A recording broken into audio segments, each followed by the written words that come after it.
Buenos días. En esta sesión hablaremos del aire como recurso. Ya habíamos hablado en la sesión anterior del agua. En esta ocasión nos toca el aire. Otro de los recursos importantes a conocer y saber cuáles son los contaminantes. En esta sesión vamos a hablar de la composición del aire, de emisiones, de algunas reacciones en el aire y los contaminantes, la clasificación, y en la sesión siguiente hablaremos del control de la contaminación del aire. ¿Qué es el aire? El aire es una mezcla homogénea. ¿Qué quiere decir esto? Como saben, la materia está constituida de sustancias, elementos, y hay algunas que se clasifican como mezclas. Entonces, una mezcla homogénea se refiere a que solo vemos una fase. Entonces, vamos a decir que tenemos aquí un recipiente y lleno de algunas sustancias. Si vemos o percibimos que hay un par de sustancias ahí a simple vista, quiere decir que es una mezcla heterogénea. Hetero viene de varios componentes, y esa sería una mezcla heterogénea. Y una mezcla homogénea, pues la tendríamos como que a simple vista solo podemos percibir una fase. Entonces, en este caso, si tenemos un recipiente y vemos aquí solamente una fase, quiere decir que es una mezcla homogénea. Entonces, en el caso del aire, cuando vemos y respiramos el aire, solamente se ve una sola fase, entonces es una mezcla homogénea. ¿Por qué no se le dice sustancia? ¿Y por qué se le dice mezcla? Bueno, porque tiene una serie de componentes, no solo sustancias puras, sino también algunas sustancias que tienen más de un elemento. Aquí esta tabla nos muestra que los componentes principales son el nitrógeno y el oxígeno, principalmente el nitrógeno y después el oxígeno. El oxígeno ya sabemos que nos ayuda a la respiración, y en el caso del nitrógeno ayuda a muchos procesos biológicos y físicos que tienen que ver con los sistemas biológicos también. Entonces, muchas de las plantas necesitan tener la fijación del nitrógeno para realizar sus procesos que son de crecimiento. Entonces, es muy importante para nosotros que esta sea la composición principal de nuestra atmósfera para que continúen los equilibrios en los sistemas biológicos. En el caso de los demás componentes, si se fijan, la cantidad que hay de ellos es muy pequeña, y se le llama que son trazas de elementos que están en forma gaseosa, como el argón, que es un gas noble. Por eso la fórmula es simplemente así, y cuando no son gases nobles, normalmente el oxígeno molecular es O2. Y tenemos también otros gases, el neón, el helio, obviamente el vapor de agua, que tiene que ver con la cantidad que tenemos de agua en las nubes. Este vapor de agua es variable de acuerdo al ciclo del agua. Tenemos el ozono y el óxido nitroso. Esta parte o estos componentes se refiere a la composición del aire que respiramos, es decir, a cierta altura en nuestra atmósfera. Ya hablaremos un poco más adelante de cuáles son las implicaciones del ozono en el aire. Entonces, otro concepto importante es el de las emisiones, en el que tenemos que pues emitir es arrojar, exhalar o echar afuera algo, como dice aquí en la diapositiva. Esto quiere decir que cualquier gas que tengamos que salga de una fuente y sea arrojado fuera de esa fuente es una emisión. Entonces hay muchos procesos industriales en los cuales se tiene estas emisiones. El aire también se utiliza como transporte de sustancias y los contaminantes pueden ser compuestos gaseosos, aerosoles o material particulado.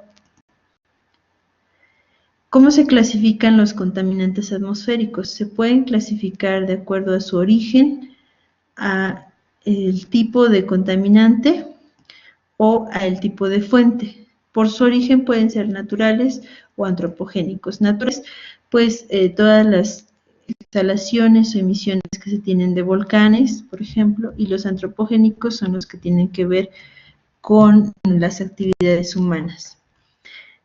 Los contaminantes pueden ser de tipo primario y secundario, y las fuentes pueden ser fijas, y dentro de las fijas están las puntuales de área, naturales, móviles y mixtas. ¿A qué se refiere fijas y móviles?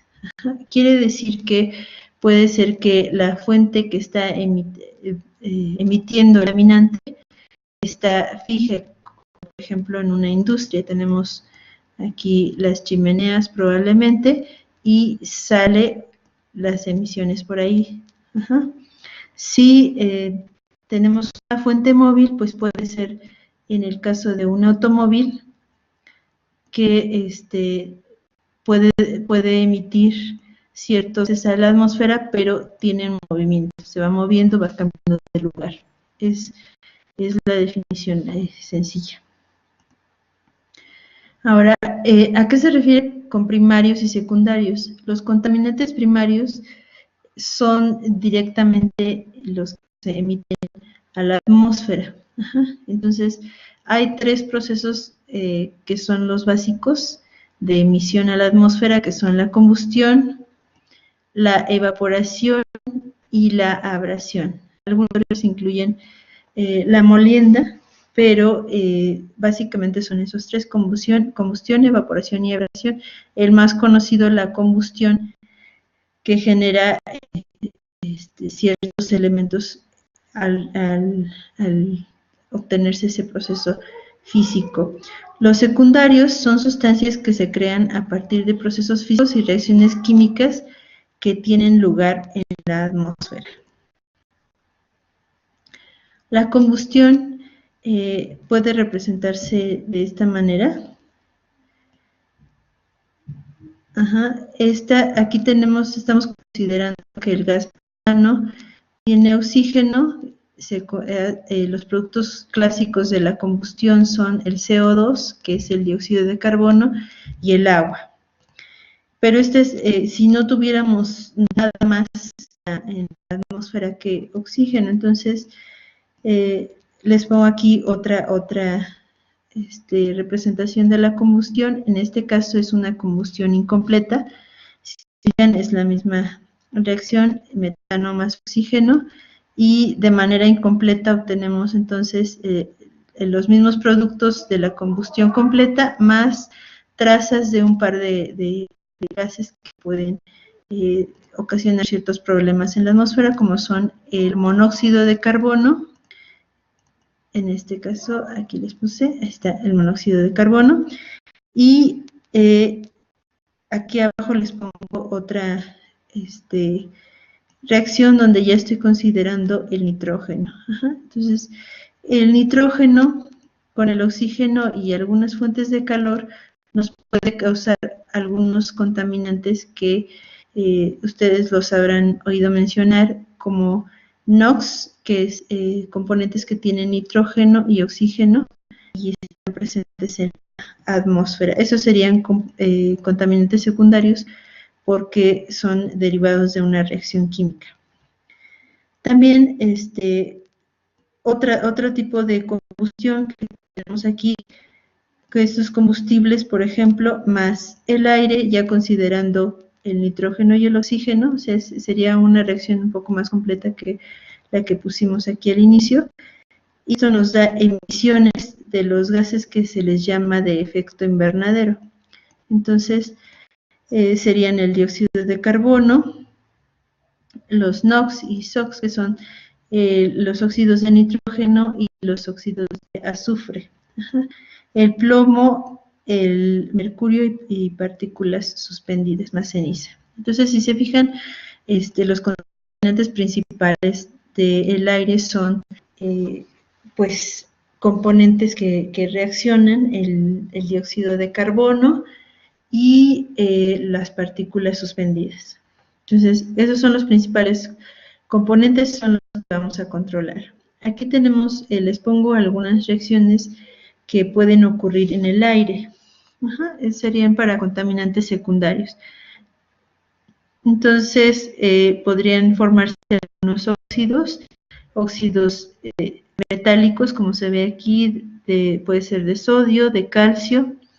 Y si reaccionan el oxígeno con un no metal, va a producir dióxido de azufre, dióxido de carbono, que son las mediciones que llevamos a cabo, como ya lo habíamos visto en otras clases, para medir qué tanto de gases de efecto invernadero tenemos en la atmósfera. Entonces, ¿qué se forma en el agua cuando reacciona con un óxido básico? Pues se puede formar hidróxido de sodio, que se conoce de manera común como soda cáustica, y tanto esta como los ácidos pueden ocasionarnos problemas en las estructuras, sobre todo lo que le llaman la lluvia ácida. Entonces, esa lluvia es cuando tenemos, puede ser la reacción de un óxido ácido con el agua, y entonces los gases que tenemos de efecto invernadero reaccionan con el agua y obtenemos como lluvia ácida, obtenemos el ácido sulfuroso, por eso se le llama lluvia ácida, porque es un gas derivado de las reacciones que les mencionaba anteriormente o de alguna emisión, más el agua.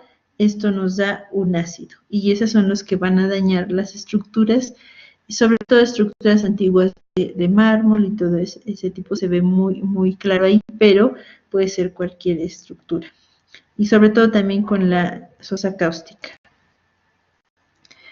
¿Qué otras reacciones pueden ocurrir si tenemos nitrógeno y oxígeno y hay energía eléctrica de los relámpagos?